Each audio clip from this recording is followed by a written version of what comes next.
Tell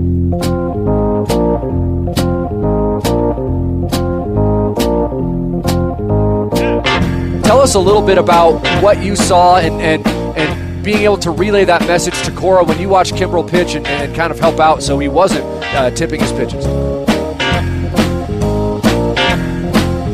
So tipping pitches, we hear about it all the time. People at home understand what tipping pitches is all about. It's amazing. And that's remarkable. Alex, we are gathered here today for a very special occasion. And I say we are gathered here today because you and I are gathered in the same room for the first time since the 2-year anniversary of our podcast. And we were gathered in this very same room in Brooklyn, New York. I'm staring you right in the eyes right now. It's very weird. It's a little surreal. I'm so sorry. I just lost my train of thought. I got lost there for a second. It feels good. Feels natural. Does it feel natural? Because we are now on episode 100 of this podcast. And I think about 50 of them, maybe. We should have probably looked at the numbers of this, but 50 of them have been recorded together and 50 of them have been recorded separately. So we are now on our way to being a truly bi-coastal podcast, meaning we have recorded more separately than together. I guess the benefit of recording separately is if you ever start like going on a long rant about the Mets. I made the same joke last time we were in the same room together. Yeah, just whip out my phone and just like scroll Twitter or go to the bathroom or whatever I need to do. You really scroll Twitter while I'm going on about Pete? That's tough to hear. Just fire off some emails, get a little work done. I do find myself getting a little distracted when we're on separate coasts. Like when you're talking, I have to like really keep reminding myself to pay attention to what you're saying so that when you stop talking, I have something to say back, which is like the nuts and bolts of a podcast. That's bare bones stuff right there. That's what I tell people when they are learning how to be a better podcaster. I'm like, just listen more. But it is a lot easier to listen when you are staring me right in the face. Yeah. Drinking an IPA, being the most Brooklyn you can be. I feel that way when like we're interviewing people, and I'm preparing for my next question. And then I realize that I didn't listen to the answer to the previous question. And I'm like, oh, wait, I think he paused for laughter or something like that. Yeah. So if you're ever a guest on this podcast and you're listening right now, just know that we weren't paying attention to anything you were saying. We apologize in advance. We were very nervous about what the next question we were going to ask was. So it is episode 100. As I mentioned briefly, and I mentioned at the end of last episode. Air horn. Should I put the air horn in, you think? Yeah. And maybe like a crowd roar. Okay. Yeah. Can you give me a crowd roar one more time so I can just isolate it? So we have prepared something semi-special for you. It took us a little bit to come up with this idea, but we're going to try to do a decade end list. We're going to try to do the 10 baseball players that define the decade. And it's a little bit arbitrary, I think, the parameters for this. But I think it's like everything else that we do on this podcast. Exactly. We make the rules. There is Baseball Reference and Fangraphs for a reason, and we are not that. So I think what we're going to try to do is pick the 10 players, one from each year, that not necessarily were the best player. They were not necessarily the MVP. They didn't get the biggest contract necessarily, but more so what players meant the most to the game in that year and what players kind of culturally have stuck with us now in 2019, looking back on the last 10 years. Kind of like when I was thinking about it, I'm thinking like, if we're trying to mint a brand new baseball fan, who is the one person from the past year that we could make a great case as either the face of baseball or a reason that someone new should love baseball. So that's what we're going to try to do in this episode. We hope that is a worthwhile endeavor for episode 100. But before we get to that segment, I am Bobby Wagner. I am Alex Baisley. And this is Tipping Pitches.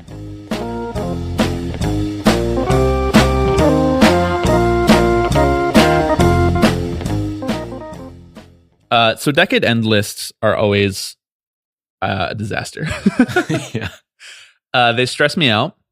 They're part of my profession. They're part of anyone who's in digital media's lives. And inevitably, people get left off the way that you define your parameters becomes more of the conversation than the actual players that you end up choosing, because it's a way for people to throw that argument back in your face. I think we're intentionally keeping this arbitrary.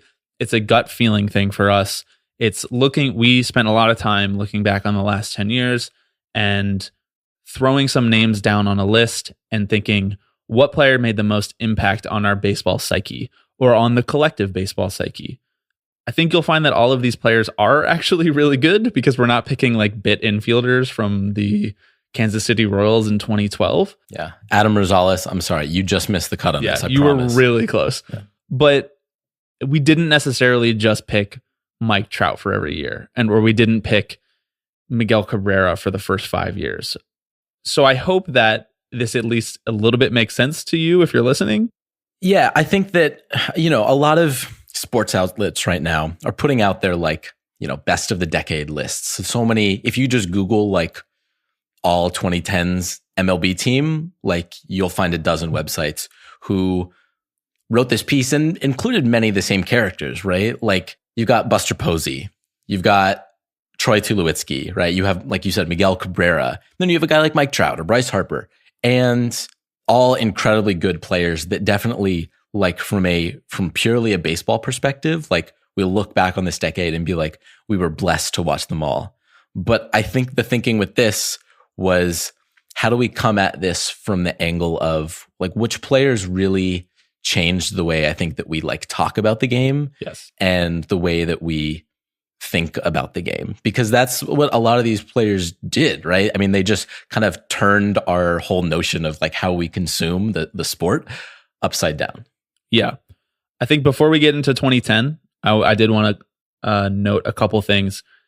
I wanted to find a spot for Tim Lincecum on this list, but I realized in looking that his back-to-back Cy Young years were 2008 and 2009, which is deeply upsetting to me. Yeah, you're washed, bro. You're old. I'm not that old, like we can't even be considered washed. Like we're 23, we're budding, we're the young superstars. We're the Juan Sotos of the world.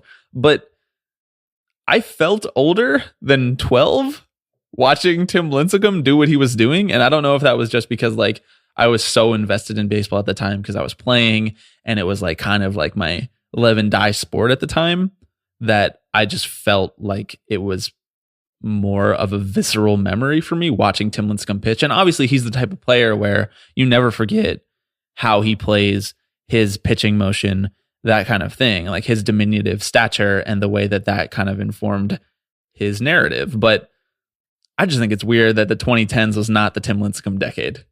Yeah, and I think maybe a part of it has to do with the fact that his career, or at least the like peak of his career, was so short that you have this idea of just like young Tim Lincecum. And when you look back at like the last 10 years or so, you just kind of lump him in with those like young, like he seems very of the 2010s in that he was this kind of like, he very much went against the grain in a lot of ways, and he would have fit much better than among like the Roy Halladay's or the Roy Oswalts or the Roy Rogerses. Yeah. I think you're right about that. I also think, like, not to undermine our bit before we even start it, but I think it's a testament to how 10 years is not the decade, that specific 10 years is not always the best time frame to think about eras of things, especially baseball, because I think of Tim Lincecum as like 2007 to 2012, and I think of that time period as a very specific type of baseball, like just pre-analytics being the only thing that people could talk about. And that idea of the young star and Tim Lincecum being like the young new thing who like is doing it his own way, I think that's a huge idea that burst onto the scene in the 2010s. Like, I look back, I don't know if this is recency bias, but I think of all of the incredibly young and talented players that like flooded our list here and like that we immediately thought to put up. We thought of a lot of like generational prospects that like hit the majors at a young age and were setting all these records for debuting early, home run marks early, stolen bases marks early, playing time early. And it just feels like there are fewer flameouts. Like there are way more sure things in this past decade. I feel like we knew who was going to be good, and they actually turned out to be good. and I'm not saying we as in Alex Baisley and Bobby Wagner. I mean, we as in like people who watch prospects for a living. We as in like the baseball reading community.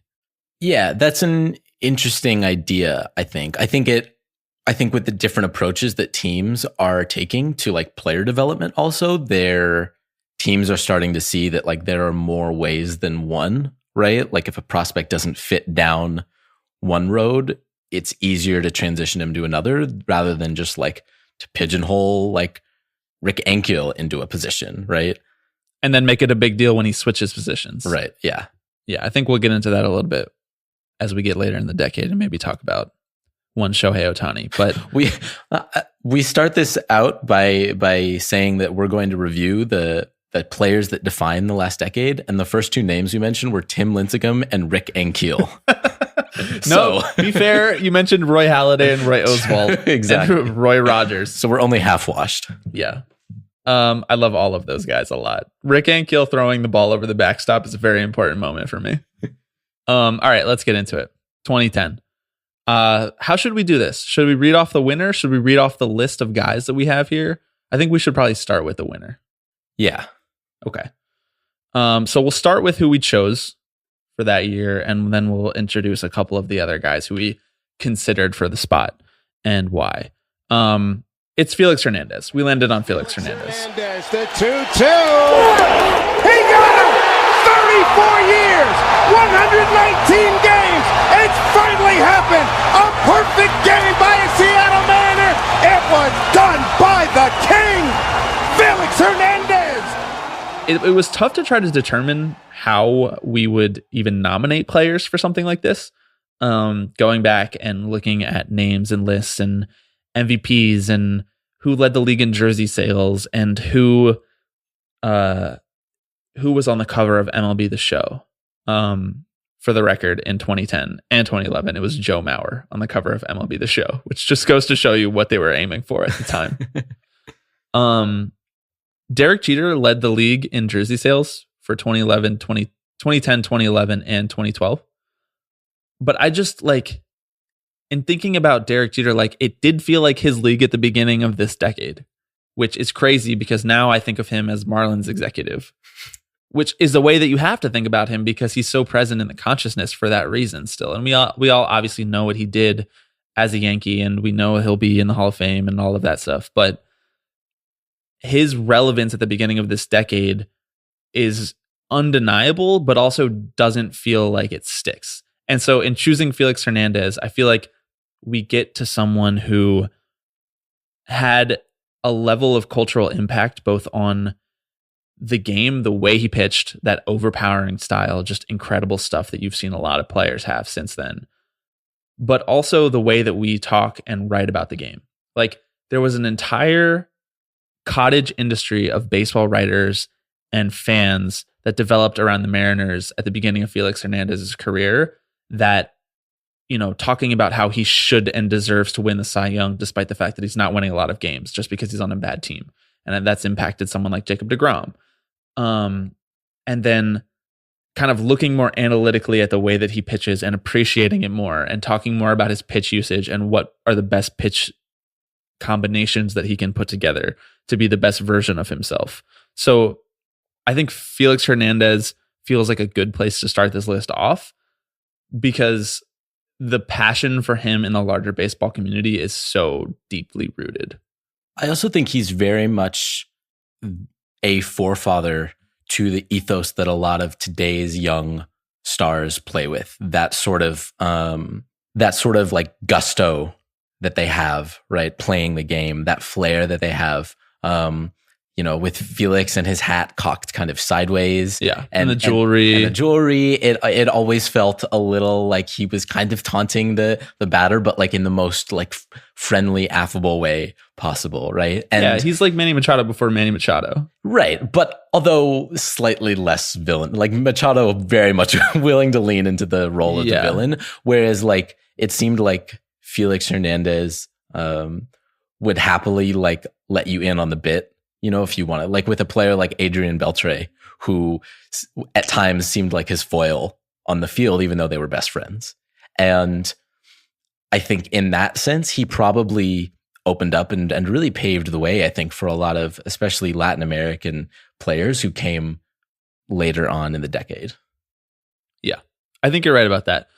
Felix was a tough choice over someone like Roy Halladay. You and I debated this because I think Roy Halladay as a pitcher was obviously more successful and more dominant, and he was on a Phillies team at the time that had a very legitimate World Series chance and one of the most dominant rotations of the decade, along with Cole Hamels, Cliff Lee, and previously mentioned Roy Oswalt. Right. But Perfect game during the regular season, no hitter in the postseason, like very much like his year, so to speak. Right. But culturally speaking, Felix endures. Yeah. Well, and he also, spent the majority, it seems like it gets papered over a lot, but he spent a majority of his career with the Blue Jays in the previous decade where he was just as dominant. And when thinking about like who defined the 2010s, Halladay absolutely, I think, defined the 2000s. But certainly in terms of like their different styles and approaches to the game, Hernandez felt more, I think, kind of uniquely modern in that sense. They were definitely built in different molds. Yeah. I wrote down Joey Votto as well. This was Joey Votto's MVP year. This was kind of like I remember, this is a brief aside and then we'll move on to 2011. But I remember 2010 was my freshman year of high school. In my tech ed class, I remember one of my friends who was a year older than me, who I had played basketball with, just begging the teacher to let him make his graphic t-shirt, like the print that we did in our tech ed class or whatever, just begging him to let him make it a Joey Votto for MVP shirt. Which the tech ed teacher did not want to let him do because we were in Philadelphia and it was like Ryan Howard and Jimmy Rollins and even Roy Halladay like going for MVP as well. But I like how that was the reason and not like he's just trying to make a Joey Votto for MVP t-shirt. As like his final project. No, respect the Philly boys. Literally respect the Phillies. But Joey Votto, very important. Remains very important. I think he's in a smaller corner of the baseball world than someone like Felix Hernandez. Yeah. Okay, 2011. I wanted to do Albert Pujols. You, I think, rightly corrected me and put me on course. We ended up going with Justin Verlander. High fly ball, right field. Ordonez backing up. He is there. No hitter for Justin Verlander. I think when thinking about Albert Pujols dominating 2011, what I thought about is his last great season, his last season with the Cardinals, and the discussion about him and the contract that he's going to get, and obviously him winning the World Series, and it kind of being like the perfect bow on a career spent with St. Louis. But you bring up the point that like he's more of a 2000s player, right? He's similar in that mold of, I think, Roy Halladay, right? Of very much defining that 2000s decade. He's one of the only players, Halladay included, and even Jeter, who I mentioned briefly at the beginning, who's a relic of the previous decade. It's like Jeter, Mariano Rivera, David Ortiz. In these first few years, it's kind of like their coronation. Ortiz lasted a little bit longer because he was DH, but it's kind of like their coronation for their accomplishments in the late 90s and the 2000s. So I agree now. I agree that Pujols is not a player of this decade. And Justin Verlander is like, he's still trucking along. And 2011 was the no-hitter year. 2011 was his first Cy Young. Yeah, it felt like a real coming out party. I'll be damned if one of the only memories that I have from the 2011 baseball season that's not the World Series is him hitting 99 or whatever, or 100 in the ninth inning of his no-hitter. Like an unbelievably electric moment in front of a really invested Detroit crowd that like had a lot to root for at the time. Like those teams were incredible. He was paired along with Miguel Cabrera, and because of how bad Detroit has been for the last 5 years, I think we maybe forget how close they were for how long they were close. Yeah, and I think from kind of 2010, 2011 on, just as far as pitching goes, it was kind of like Justin Verlander and everyone else. And obviously Clayton Kershaw as well, who we will talk about at a later point in this episode, but it was always kind of like everyone else but Justin Verlander endures, right? And he was really always there. He was kind of that platonic ideal of what you would want to get out of like a workhorse starting pitcher. And really, I think kind of the last of that kind too, as far as the one you would be comfortable riding for 230, 240 innings, letting him pitch into the ninth inning, right? Like he still remains as like one of the only guys, I think, who it's like, we're trying to save our pitcher's arm, but Justin Verlander, like he'll be fine. Yeah, he like defines the phrase rubber arm. Yeah. Please respect Jacob deGrom. Even if the Mets don't. Yeah. Well, Justin Verlander is like what Tom Brady is. Like he's that good, and he takes care of his body that well. He's that healthy this late into his career. He's had the resurgence, and it's just harder to control winning when you're one pitcher on a baseball team than when you're a quarterback. But that's how good Justin Verlander has been. It's pretty amazing. All right, 2012. Please set the scene for me. God, this was so hard. This was the hardest year. Absolutely. I think because it felt like a real, I think, turning point. I mean, we've talked about kind of this being passing of the torch. Right. Yeah. This kind of being the time, I think, around, like we discussed on the last podcast, that you and I our baseball fandoms, I think, started to turn and become something else. And Mike Trout and Bryce Harper, right? Like This was that year. What more is there to say? Do you remember when you could be so dumb as to have the who's better, Bryce Harper or Mike Trout conversation? Did you have those conversations? Because I had those conversations. And guess what? Your boy was Team Bryce for a little while. But like that wasn't a ridiculous thing to say, right? And like that's, I think a lot of people were Team Bryce, right? He was always slightly more heralded. And so for the record, I watched that goddamn video of him hitting a 500-foot home run, granted with a metal bat in the Marlins park in the high school home run derby or whatever, like 100 times? 100 times. So we struggled over this one, but we went with. And that is hammered to deep left field. Wow, that ball is crushed. Gone. Big fly for Mike Trout, a 2-run shot. It is 4-3 Chicago. Mike Trout, because it kind of felt like we had to do that, right? He was I just like Verlander the year before, like from basically since 2012, it's been Mike Trout has been the point of comparison, right? To every rookie that is called up, to everyone who's going on a tear, it's like, yeah, Mike Trout did this his rookie year, right? And he is, I mean, he's a generational talent, right? I mean, we could have gotten cute and chosen a guy like Bryce Harper because of the narrative, but right. I think Trout fundamentally changed the way that, like, I think we consume the game and thought of what a modern superstar looks like. I actually think Bryce Harper has a better case later on. Yeah. But we'll discuss that when we get there. I sort of think the more interesting point of comparison for 2012 is between, I mean, and there's a bunch of guys we could have chosen. Like there's Josh Hamilton, who I was really wanted to pick force, him. an absolute force, like just the best hitter, no holds barred. You walk him no matter what, if it's a high leverage situation. Well, and I also like, he was the kind of player that it felt like the baseball world was really rooting for. But also like outside the baseball world. Outside the baseball world as well. His story expanded the net of who knew what was going on. Yeah. Because he was this guy who has unlimited talent. He has a drug problem. It derails his career.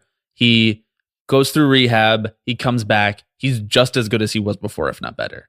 He has this amazing moment at the home run derby, and he's part of a World Series team that just nearly gets there. The Texas Rangers in 2011 just nearly gets there, and he's good in that series. He's good for that whole year. He has like 145 RBIs that year. I know we don't talk about RBIs. I know that's not a thing. I know I'm canceled for saying that, but still. Comes 10 feet away from a 5-homer game. Like, Jesus. Yes.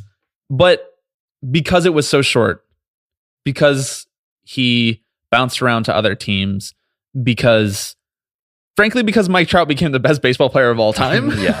it's hard to choose him for that reason.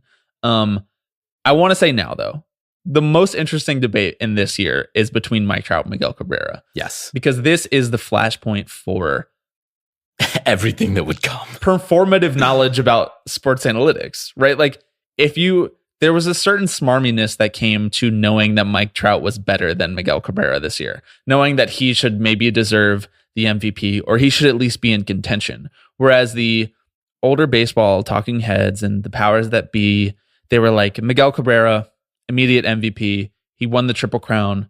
No one wins the Triple Crown and doesn't win the MVP. He's clearly the best hitter in baseball. And he probably was still. Mike Trout was a rookie, but this is when we start to have an understanding of defensive analytics. We start to have an understanding of if you play center field and you're good at it, it's very hard for someone who just hits to be more valuable than you. And this sparks so many bad faith conversations throughout the next 7 years that we are still having this debate. Like I feel like Mike Trout winning MVP on a 72-win Angels team is still kind of a little bit of a narrative out there. And that was 7 years ago. So I'm glad we chose Mike Trout because it's not really a passing of the torch, right? Like he's not taking best player in baseball from Miguel Cabrera. He's taking best player in baseball from Albert Pujols. But still, it's sort of like an overlap where these two players are neck and neck in a really interesting way for a while. Yeah, well, it's interesting that you mentioned something like smarm, right? Like coming from the Mike Trout camp, which I almost feel like it was at least in the way that I remember it felt like the Miguel Cabrera defenders, right? Like the Miguel Cabrera stands were very smarmy in the way that it was almost kind of like, right? It was like the old guard talking to the youngins who like don't know anything, right? It was like, but you must respect the sanctity. I watched Stan Musial play. Crown. I know what Miguel Cabrera is. Right. And it was the Mike Trout fans, the stat heads, just kind of coming into the public eye with the snark who bit back and said, fuck you, no one cares about RBIs anymore. Yes. They don't matter, right? You turn this into like a Radicals thing. Like it was punk rock to be for Mike Trout. Yes. Yeah. I like that. I wrote down Pablo Sandoval just because he had an amazing year and he had an amazing World Series. He was World Series MVP. He hit 500 in the World Series. The Giants obviously were on their even year magic kick. We should mention that before we move on. But that felt like too much World Series bias. Like he didn't define that year. He was very fun. He was Kung Fu Panda. He was all these different things. But it's Mike Trout. Well, and I think at a certain point, like Sandoval's narrative eclipsed like his just ability as a baseball player, right? Which fell off a cliff. It'd be like picking Bartolo just because we think he's fun. Yeah, which I tried. I tried to find a year to put him on here, but it didn't work. Yeah. Okay.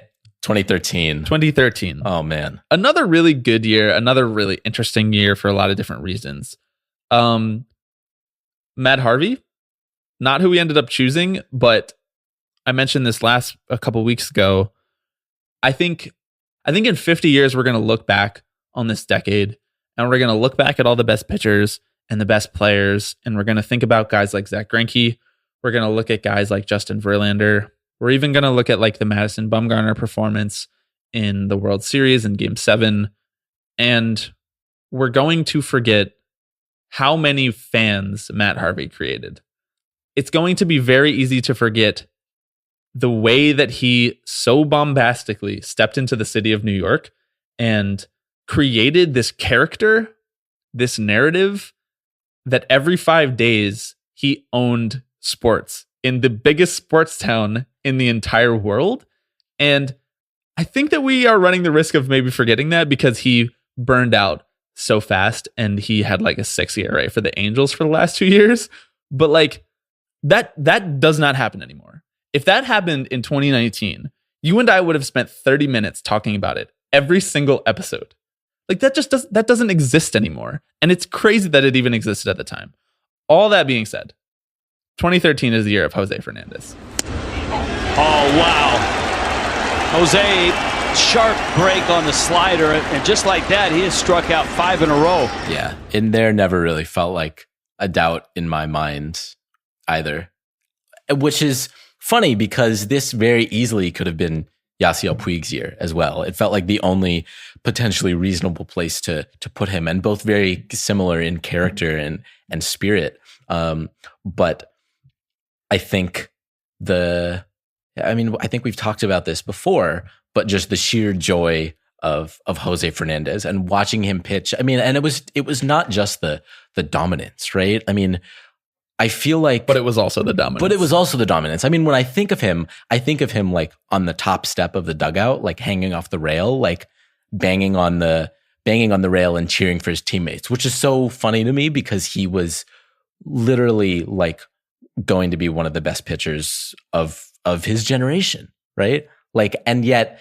the most defining and memorable part of him was like his personality and like his infectious smile. Yep. You know,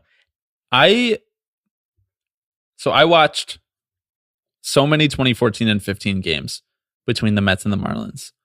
And watching that Mets rotation, watching that dream Mets rotation with Harvey, DeGrom, Syndergaard, not Wheeler at the time, but Matz, who was still like a reasonable pitcher at the time.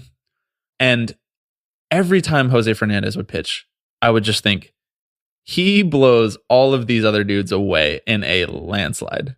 And you're so right about like when you think about Fernandez, you don't necessarily think about that sweeping curveball, even though you probably should, because it was the best pitch of my lifetime that I've been able to observe so far. I think about like the time that he almost got hit by a pitch and then he got mad at the pitcher, but then they realized that it was an accident and they like hugged it out at first base. Like, just such an incredible spirit for the game, like an incredible competitiveness that manifested in a way that was nothing but love. Like, I think we overuse that. Like, it's love, man. Like, you know, after the game ends, we all like hug and we say it's love, man. But like, literally the way that he played the game, the way that he did his profession was nothing but love for the game, for the people he played the game with, the people that allowed him to go out there and compete against him. Like, I can't imagine a player being like that again. I can't. And it's so fucked that we don't get to have him anymore. It's so incredibly fucked. But 2013 is his year. And to give it to someone other than Yasiel Puig, if you're a listener of this podcast, for us to do that, you know what high praise that is. That is the highest praise. Yasiel Puig is literally our logo. The one when we were talking about this idea, we were like, let's find the Yasiel Puigs of the last 10 years. So that brings us to our first honorable mention. We are going to throw Yasiel Puig on the list of honorable mentions. We will run down that entire list when we get to the end, but Yasiel Puig will not be making a list. Yasiel Puig will not be the winner for any year, which is crazy, but this was really the only year we could conceivably think about him. And I think he is still absolutely, like, hands down one of the most important players of the last decade. He's like a roving player of the decade. In part because, like, he has been really the flashpoint in every conversation about the way that the game is being played today, right? Yes. Like, he has been the focal point, the face of every single narrative since he was called up, right? Questions about his character and his commitment and his hustle, everything. There's the word. Yeah. Everything came from that. And he has persevered and come through it all. I think a really incredible light and joy in the game that we watched today. 100%. He deserves to be on this list. I can't believe we didn't get him on it, but it's just Yasiel Puig and these 10 other guys. Those are the breaks. Okay, 2014. It's Madison Bumgarner. A World Series win for the San Francisco Giants for the third time in the last 5 years. And their hero, Madison Bumgarner.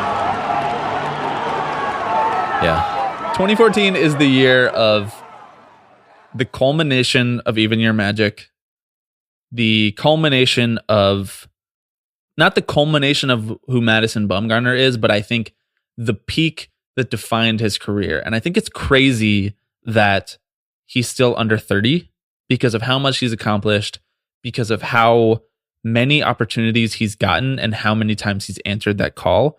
You and I, like, we hate Madison Bumgarner. He's annoying. He's aggressive. He's played the game the right way. He's all of these annoying things that we say that we dislike about the game, but he undoubtedly defined a year of baseball. I look back on 2014, I don't really think about anything else besides the World Series, besides him in that incredible postseason run and pitching 3 times in the World Series and winning World Series MVP.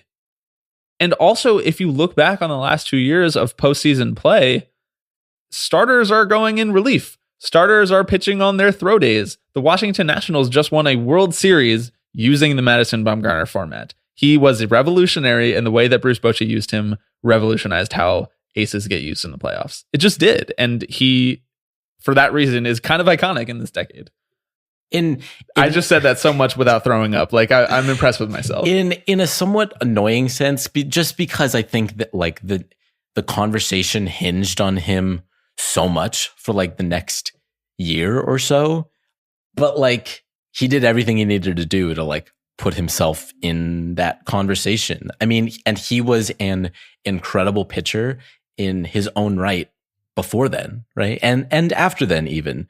And who knows where he ends up next year. He's obviously like slowed down in the last couple of years, but yeah, solely because of a postseason performance, like he's cemented himself among just like the pitchers of this decade in general.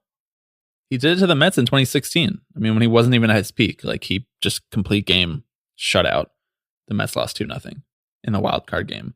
And frankly, he could have gone 10. He could have gone 11. It didn't matter. They were never going to score against him. And that's who he is. And that's who we will remember him as. And his face will unfortunately be right beside all these other 9 players when we mock this up.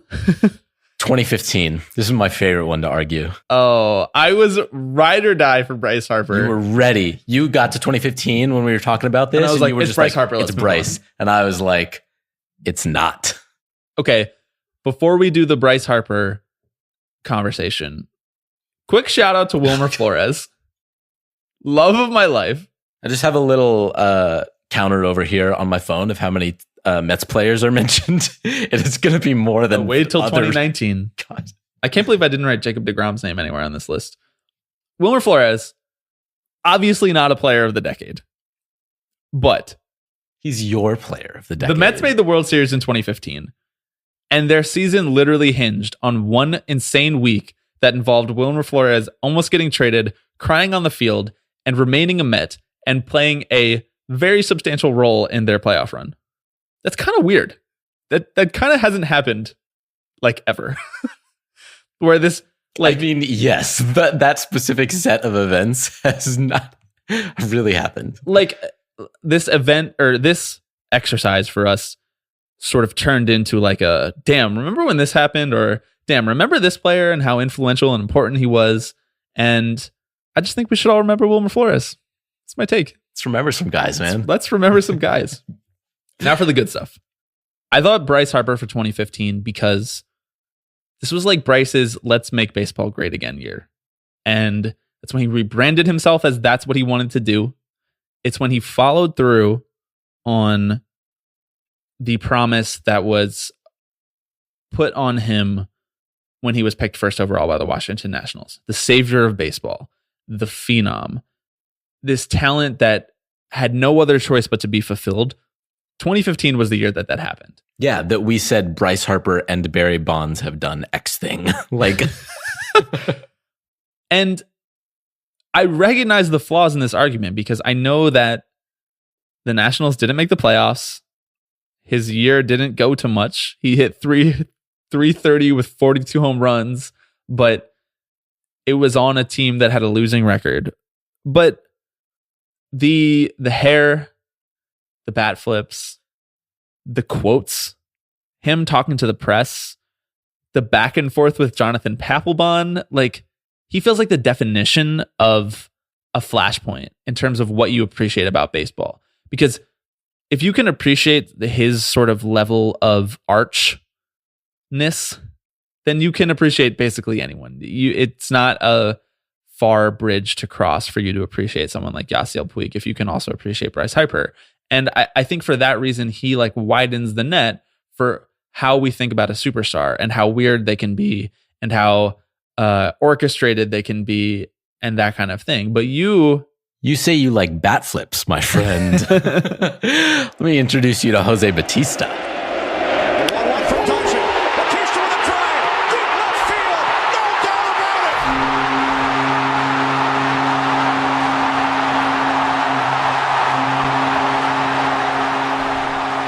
it. So for 2015, we chose Jose Batista. Yeah, and it was close. And this is obviously like these 10 players will differ for everyone personally.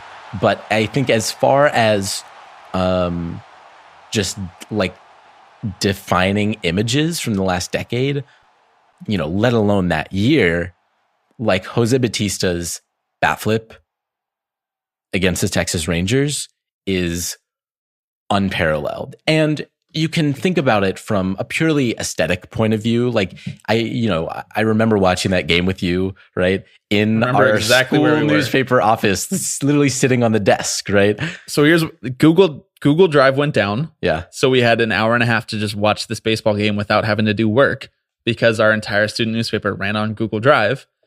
And we were just sitting there watching the inning unfold together. And I think from that point on, it was like, oh, yeah, baseball is right at the center of our friendship. So, and in the context of the game and the season, obviously that his home run and his bat flip and the way that like the momentum changed, just as like a baseball fan, you obviously have to appreciate and enjoy that moment. But I also think that it really expanded our conversation of, I don't know, celebrations, like 2015 Jose Bautista is literally the precursor to the We Play Loud initiative. Yeah. He is the foundation before MLB went and like corporatized. He's We Play Loud before We Play Loud. He's like punk.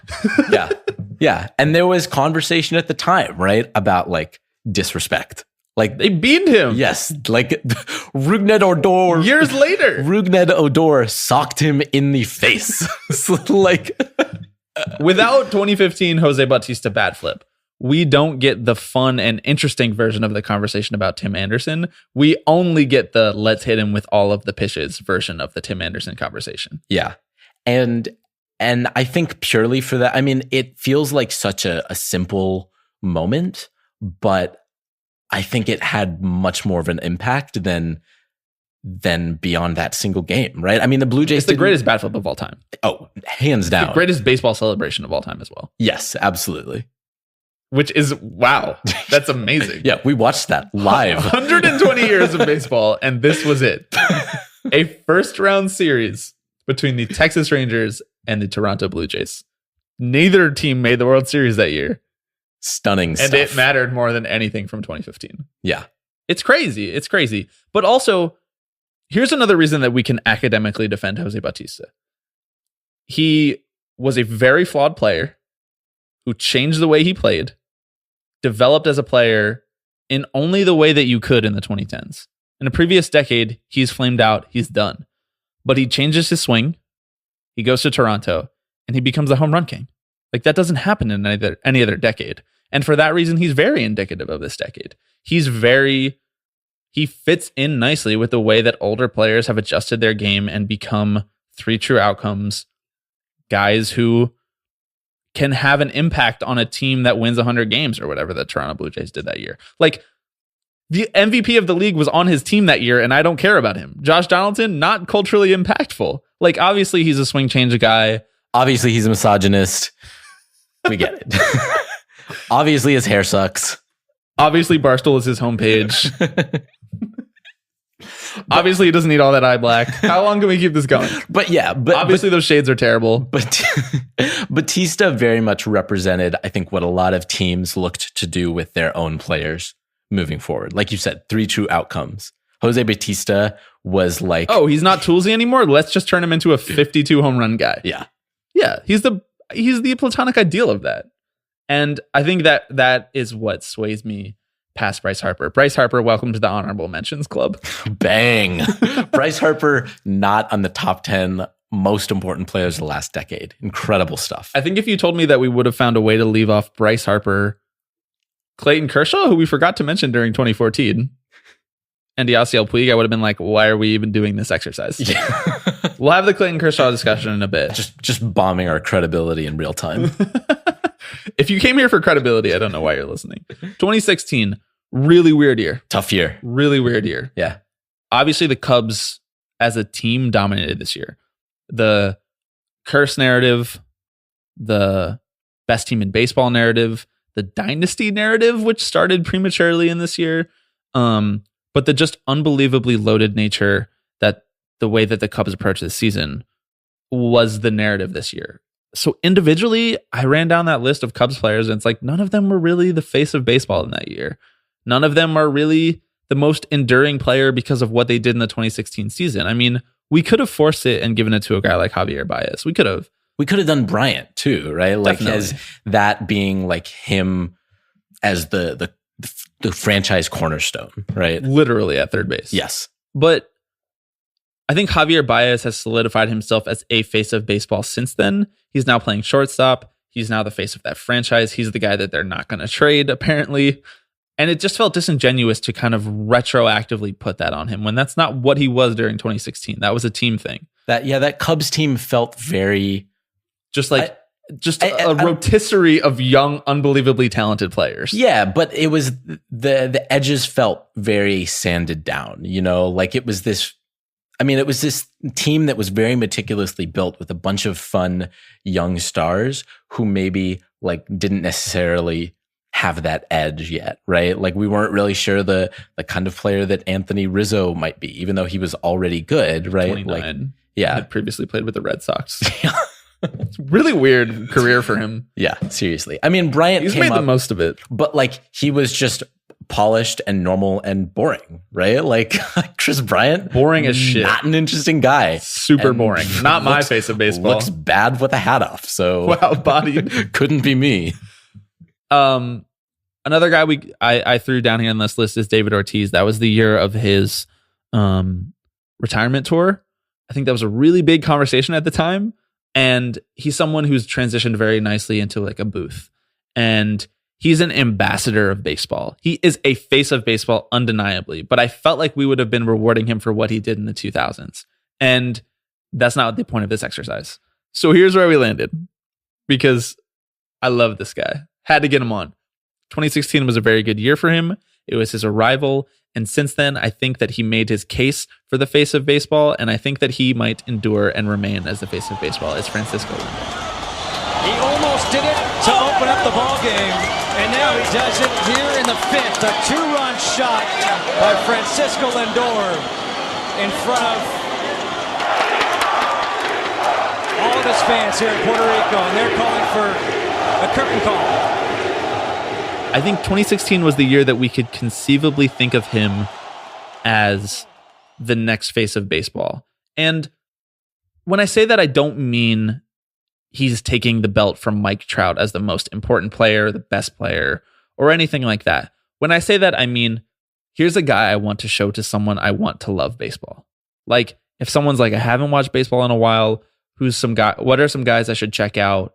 What are some teams that I should watch? I'm telling you to watch Cleveland, and I'm telling you to watch Francisco Lindor. Like, that's it. That's 2016 was the year that started, and it remains in 2019 and beyond. So in a weak year that I wrote down Vin Scully as a potential, it felt like a nice time to sort of shoehorn him in to the conversation, but it doesn't feel out of question to kind of put him in there. I mean, Cleveland made the World Series in 2016. So yeah, it's interesting because like Lindor doesn't necessarily feel like the best representative of the 2010s, but he feels like what the 2010s were leading up to, like the culmination of everything that was building in the 2010s, that being this kind of youth movement and the way that teams were changing the way that they think about player development, as well as the kind of burgeoning personalities that were beginning to show themselves on the field. And the fact that like players could have fun all of a sudden, right? Like does Francisco Lindor exist as he does right now, like 20 years ago? I don't know. Probably not. I don't think so. He's also like, he's like the mic'd up player come to life. Like he was created in a fucking government lab to be mic'd up and to be interviewed during the All-Star game. And like this sort of like MLB advanced media, we want to market our guys as like brands. We want to try to extract personality from these guys where we can. I think they do a very, very bad job of that. But I think someone like Francisco Lindor is so good at it that he overcomes the bad job that they do with it. And I mean, for that reason, he can be representative of my decade. I mean, yeah.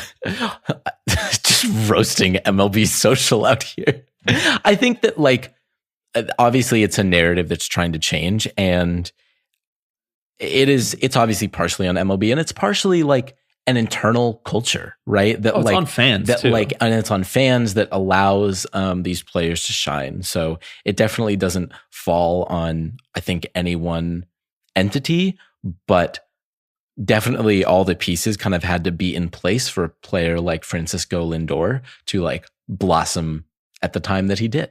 Yes. Okay. 2017. I think similar to 2016, this is a year of a team. It's the year of the Astros. It's the year of the beginning of the Astros death machine, Death Star. But none of those individual players, I think, for that reason, really stood out. So, Aaron Judge.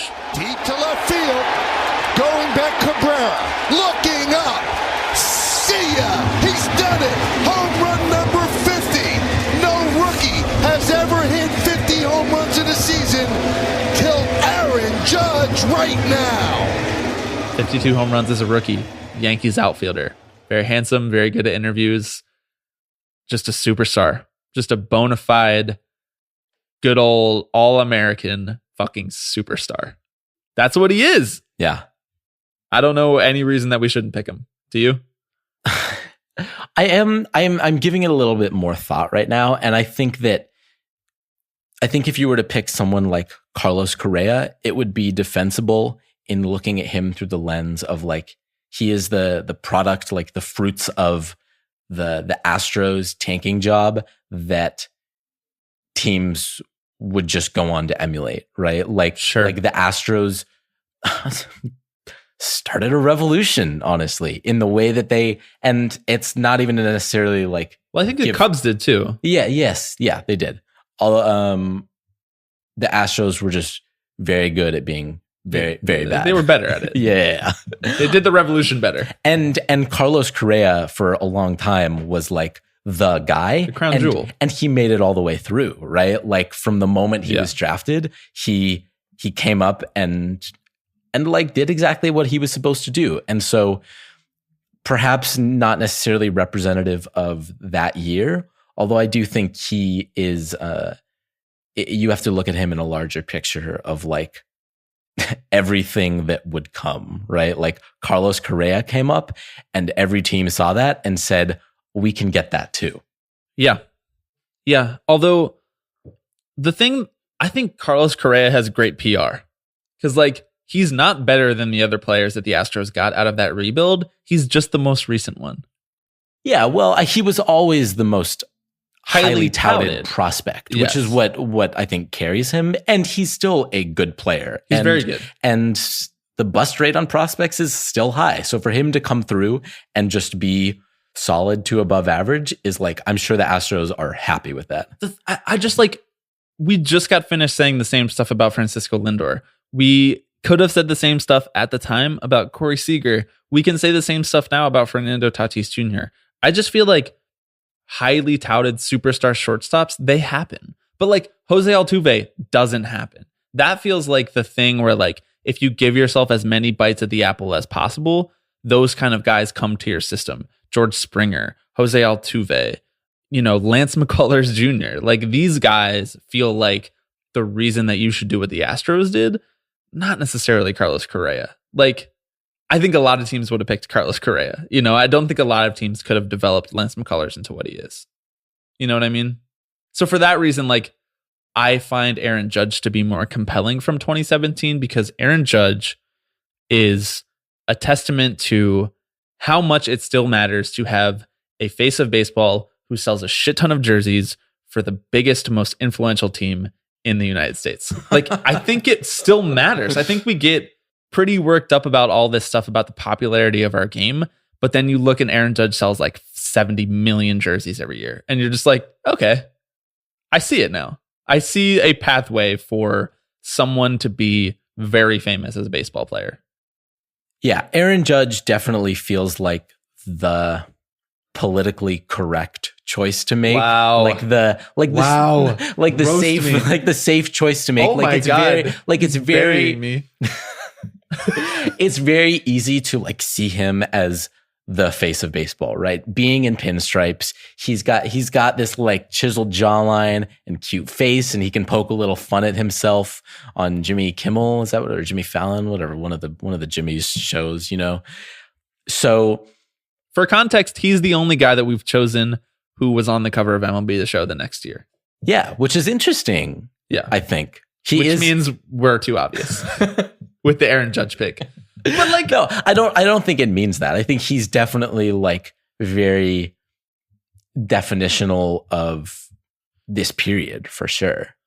The nice part about Aaron Judge is that it's okay to like him for the reasons that the problematic baseball, radio, and TV people like him for. It's a little bit more complicated when people sing the praises of someone like Brett Gardner, but when they sing the praises of someone like Aaron Judge, who's very composed, he seems like a gentleman. He seems like he's the kind of guy who's willing to sign autographs for like hours after the game. Like, it's okay for us to like that, you know? Like, just because the general public loves him doesn't mean we don't have to love him just as much. Yeah. Just because he's on the Evil Empire. We're not that jaded and like irony poisoned that we can hate like Darth Aaron Vader, Judge. but nice. Okay. 2018, the year of Ohtani. It's showtime, baby. That's out toward right center field. Going back on it is Zimmer. At the wall. Gone! Big fly, Ohtani-san! Shohei Ohtani just about ready to take the mound here at the Big A. Making his home debut on the bump. Kozar down in shallow right, 2-2 pitch. Swing and a miss. Down goes Joyce. One away. This pitch right here, split. Straight down. Ohtani is the guy who obviously we talked about in hushed tones. Like, he was the most exciting thing preseason in any baseball season that I can remember. I mean, obviously you get excited about your team if your team's really good. You get excited about prospects if they're going to come up, but that usually doesn't happen right away, as we've talked about a million times on this podcast. And it's usually not with so much intrigue as with Shohei Ohtani. And you usually don't get this excited about someone who's not on your team, or at least in your division, or whatever it might be. And Ohtani is a large exception to that. Everybody was excited about him. He broke fantasy baseball. They had to split him into two players. And what better indication of what the 2010s is than allowing an international player to come over, break down barriers in a way that makes him most valuable to his team. Like, that's the reason that they let him pitch and hit. It's not because he likes to. It's because for that reason, he's valuable. He's one guy who can be good at both. And that is a very good indication of what teams value and why something like Shohei Ohtani happened. But we're sitting here and we're like, this guy's just amazing. Do you think and he's fun. And he's really young. And he's like 6'4" and the most handsome guy in baseball. Just talking about this, do you think that he gets paid like Mike Trout's salary plus Justin Verlander's salary? You know, like, do they pay him as a pitcher and a hitter? Like, does he just go in and be like, give me 500 mil? Oh, you mean like when his contract is up? Yeah, he'd be like, I can do both for you. Because he should. I don't think he will. No, I think he's probably going to get less than Mike Trout. Yes, I think so too. Yeah, when we started talking about this idea for the podcast, he was the first guy that popped into my head. I think because just in terms of like, again, like how we talk about the game and like pushing the boundaries of what is even possible, he fundamentally like just altered what we thought was was possible. And it's something that other teams are following through now too. And it's not like Shohei was like the first one. Teams were already kind of fiddling with this before, but like he came over as this basically finished product at 22, right? Like, and just blew everyone away. And it's so interesting because he could just as easily be like the model for the 2010s as he could for the 2020s, right? He's so young that like if he comes back all right from Tommy John and is able to stay healthy for like the next 10 years, he could easily be the face of the 2020s, no doubt. Yeah. So at the end here, I have a little prediction segment, so I'll save what I think about that for then. But yeah, I mean, and also 2018, not really a lot of other options. There could have been repeats. Like I wrote down Lindor. I even wrote down Puig for 2018 because I think the conversation about Puig kind of resurfaced because he was with the Dodgers in the World Series and he was good again. You know, like he was an everyday player for them again after having been sent down to the minors. And his journey, we were kind of on a different part of his arc at the time. But I mean, it's Ohtani. Like he has sparked so many interesting conversations. He has literally broken down barriers in terms of what players can do and how they're thought of. I mean, single-handedly changed the way we talk about the entire franchise of the Angels, right? Like they signed him and it was like they're interesting. They could do it. Yes. Like they're in this now. And in retrospect, like we shouldn't have thought that. They weren't in it. But they still kind of are, right? And Shohei Ohtani's like mere presence is a testament to that. Sign Garrett Cole. I want them to sign Garrett Cole and I want Ohtani and Cole to like talk shop.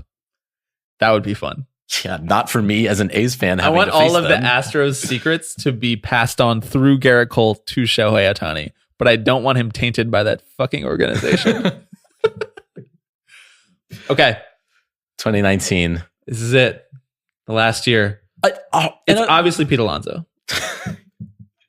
This is a hard one because like we don't have the benefit of like perspective or hindsight or anything like that. Yeah. So we can kind of only go off the players who like we're still basking in the glow of, right? Like, and we're still very much like feeling we're going to be watching them for years to come at this point. Decades to come. But we did differ on where we wanted to go with this one. Yes. Shall I make my case first? By all means. Fernando Tatis Jr. is the most exciting player in baseball. And I know that's not what we were trying to measure because then our list would be very different. Like the most exciting player in baseball in 2011 was not Justin Verlander. He didn't even play every day. You know what I mean? Like just the visceral joy that I get from Fernando Tatis Jr. is a way that I want to watch baseball. It's the way that I want to think about baseball because take a shot if you're listening, but that's how we watch basketball, right? Like we watch these superstars and we let them control the narrative. And someone like Fernando Tatis Jr., who plays with such electricity, is the type of player who can wrestle that narrative away from other sports and bring it to a sport like baseball. All that being said, I recognize that he's not yet the face of baseball. He will be my prediction for the 2020s for the face of baseball because he's on a young team that is spending money. He's at a premium position. He's very good at all aspects of baseball. He's very handsome and he's very fun. He's funny. He obviously exudes joy in the way that Francisco Lindor does. Well, and interestingly enough, he was the player who multiple stars on his team advocated for to bring up regardless of service time implications, which I think is a really interesting conversation, especially with a lot of these young stars. The fact that Machado and Hosmer would go to bat for him, no pun intended, and basically go. Wait, so was the pun intended or unintended? I think it was intended. Please never mention Eric Hosmer on a Players of the Decade pod ever again. The next Players of the Decade pod that we do 10 years from now. They went to the front office and said, it doesn't matter 6 or 7 years down the road. He deserves to be up now. And it worked. And yeah, because they were like, if you don't call this dude up now in our window, by the time I'm bad, making $40 million a year, you're going to be fired. So just call him up. I mean, rarely do GMs or front offices really ever think in that way. It's possible that the tides are I mean, you know, there were similar rumblings around Pete Alonso, who was also called up regardless of service time implications. I don't think we should like stand up and applaud GMs for just calling players up when they're ready. No, we should applaud Brody Van Wagenen. Yes, we should. Until he comes on our podcast. I think that Tatis Jr. is only hamstrung. Did he pull his hammy to end the year? He did. Is only hamstrung, pun intended, by the fact that he was playing on a team that was not really in the national spotlight. And I mean, he had... So what you're saying is this is Southern California bias from me. Yes, I am. Warm weather. And got 350 plate appearances this year or whatever. I think that he was probably more in the consciousness of like the baseball fan who was like somewhat in the know, who has like followed him since he's been a prospect, which like he absolutely was and is, and like has shown that he is very capable of living up to that.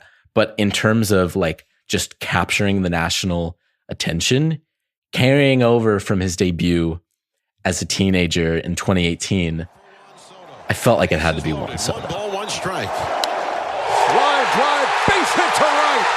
That'll score 1. That'll score 2 as the ball gets away from Grisham and right. That's going to score 3 runs. And the Washington Nationals have the lead. They got Soto hung up. They tag him out, but nobody in this joint cares. Especially, and I don't know if that's bias from the World Series win, but I don't think it hurts him that he showed his exuberance and how good he is, like on a national stage. And no pun intended. Oh wow, yeah, that one wasn't.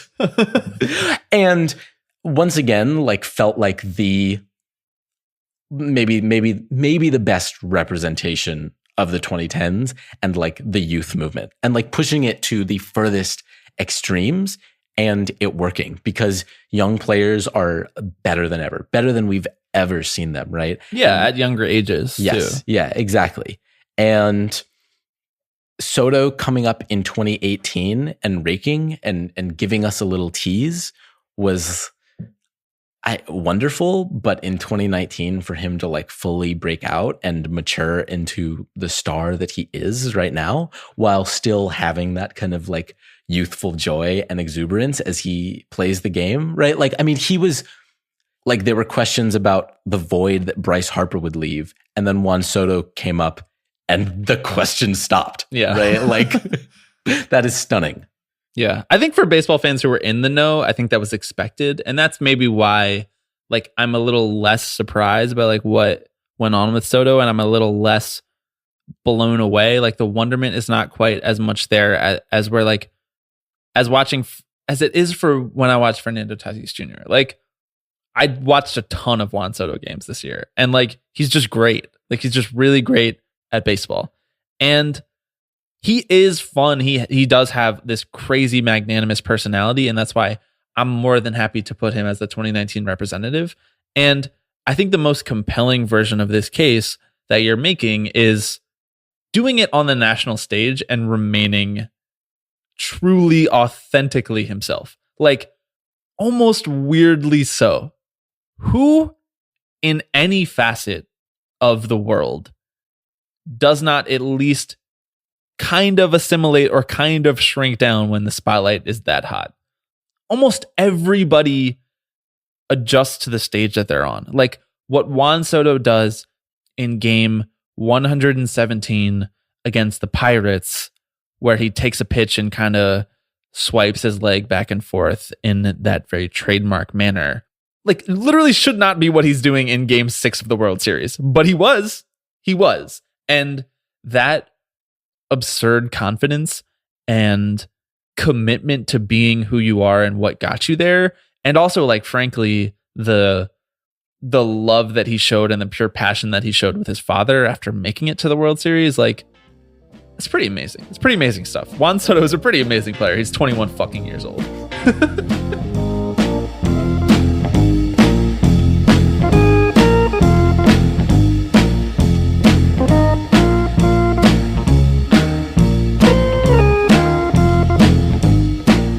That's our list. Let's run down the honorable mentions real quick, and then I'll list off everyone. So we said Bryce Harper, Yasiel Puig. I threw Jose Altuve on here because he popped up multiple years. 2014 was the first year that he popped up on our list. I think that was the first year that he was really like, you could conceivably say that guy is the best hitter in baseball. Like just the best pure contact power combination hitter in baseball. I mean, I still think it's Mike Trout, but whatever. That's a debate that we don't need to have in this moment. And then finally, and then 2017 for Altuve was the other year that he came up, just because like, I think the conversation around the Astros like can't happen the way that it does without Jose Altuve in 2017, because he's like the most endearing figure in baseball. The elephant in the room is 6'5" and left-handed and the best pitcher of his generation. My mom is smiling somewhere right now that you said it on the podcast. She's going to yell at us for not putting him on this list. Clayton Kershaw, I don't even know how to talk about him anymore. Like, his career has been so clouded with expectation because of the Dodgers and who they are and where he pitches and how good he was early on and how good, frankly, he remains, but all of the playoff shit. His career has been so... Someone has poisoned the well in how we can talk about him, but we don't need to talk about all of that stuff right now. I think he is unabashedly one of the honorable mentions, one of the roaming players of the decade, whatever you want to call it. He should be mentioned with all of those 10 guys, Harper, Puig, Altuve, and Kershaw. Yeah, and I don't know if it's that we came to like just expect his dominance after a certain point. Like I really thought about it for 2014. 2014, he posted like a 1.77 ERA. It hurts even more that we chose like Bumgarner for 2014. Yeah, Bumgarner over him. Yeah. But like that was a stunning year from him. I think that was his 300 strikeout year as well. And, like we talked about at the beginning of this podcast, it's not just like the statistical significance of these players, but obviously his presence looms over all of this, right? Like he really is, if you just look at the last 10 years of baseball, he's the best pitcher. Yeah, the best pitcher. Yeah, like there's just no question about it. I think the most compelling case for Clayton Kershaw being on this list, not your specific whatever, is that he is one of the only players. I think we could put like a guy like Mike Trout there. I think it's pretty much only him and Mike Trout that he has changed my threshold for belief of what a player can do, how good they can be in a 162 game baseball season, the records they can set, just the sentences that you can say about what they've done in their career. I did not have that threshold of belief before those two guys. Like, obviously Barry Bonds existed. There's a steroids conversation there, but Mike Trout and Clayton Kershaw in the 2010s literally changed what I believed that one single human being could do on a baseball field. The fact that Clayton Kershaw lowered his career ERA every year when it was in the twos, the fact that he won MVP in 2014, the fact that he struck out 300 guys, the fact that his curveball is the best pitch of this generation, barring Jose Fernandez's curveball. Like, I just don't think that you can have a good faith conversation about what it means to be a dominant pitcher in this decade without starting and ending with Clayton Kershaw. Yeah, and hands down, I think one of the easiest players to root for as well, and like not feel bad about it either. Yeah. And the face of the Los Angeles fucking Dodgers. Yeah. The Los Angeles Dodgers, the second most important team in baseball. And yet here we are, and he hasn't made our list. Maybe if he'd won a playoff series or something like that. All right. Do you want to do a couple quick predictions for 2020? Hell yeah. Okay. Fernando Tatis Jr. Bang. Your boy. Any others? It feels a little obvious, but Ronald Acuna Jr. I thought you were going to say Marcus Semien.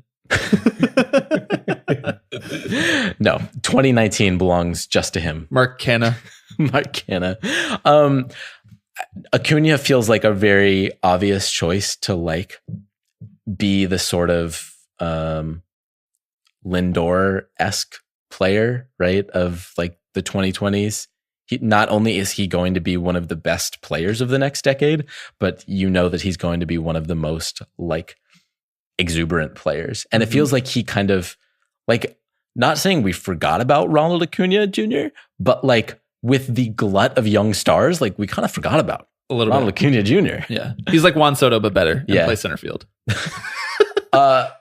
My dark horse sleeper candidate, the 2020s important players, Yohan Moncada. You're not giving up on him. I'm not giving up on him. Plays for a team that is just coming into their own. He is an incredibly toolsy player who had an underrated, really good year. Also, he is fucking cut and he's cute as hell. And all of those things, I think, work in his favor. Yeah. I just don't know enough about him yet, you know? Like, so that's why it's okay to predict him for the 2020s, but I want to know more. Yeah. I mean, and he's still young, right? Like this is, I mean, he's 24, but he just had one really good year. Yeah. With more to come. I kind of feel like Gleyber Torres could be Derek Jeter.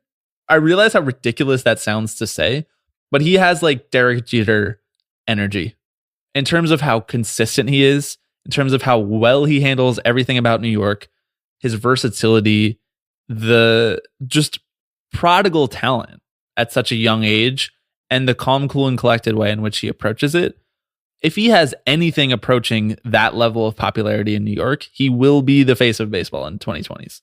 Yeah, I mean, I think the interesting conversation around him is like whether or not he stays there. And that's the conversation around every young star in these our modern times, right? Is like Francisco Lindor could easily be the face of the Indians franchise, right? He could be their Derek Jeter, and yet he is 100% going to be traded like 7 months from now. Or like 7 hours from when this podcast posts. Yeah, exactly. So like it's a really interesting time that we're going into as far as like baseball stardom, because you don't necessarily just have that like your like rock that you build the team around.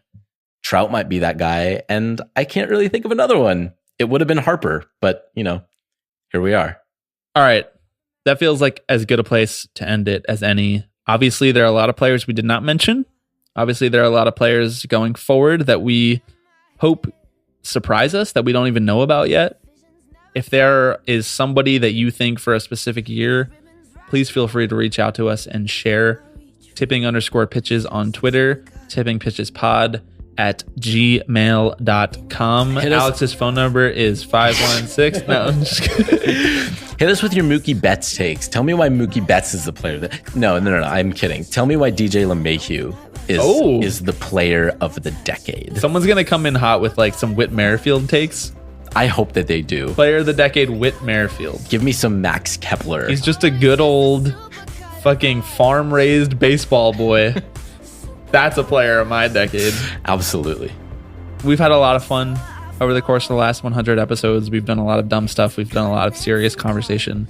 We hope to continue to do that for 100 more episodes, and we hope that you will join us along the way and potentially send it to other people who will join along the way. And thank you to everyone who has made it this far, even. Or listen to any of the 100. Yeah, listen to even just one, even part of one, which maybe it'll be Bernie Sanders one day. Maybe he'll listen to part of one.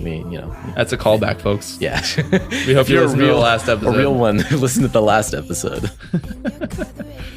Rate us 5 stars on iTunes. Thanks. Bye. Talk to you next week.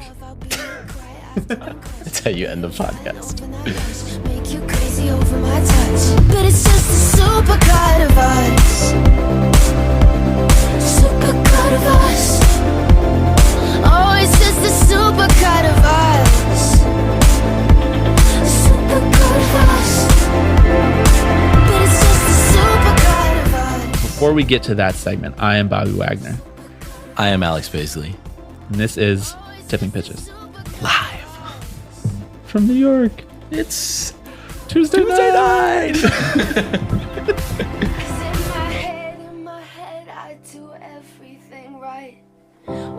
call out, forgive and not fight. All the moments I play in the dark.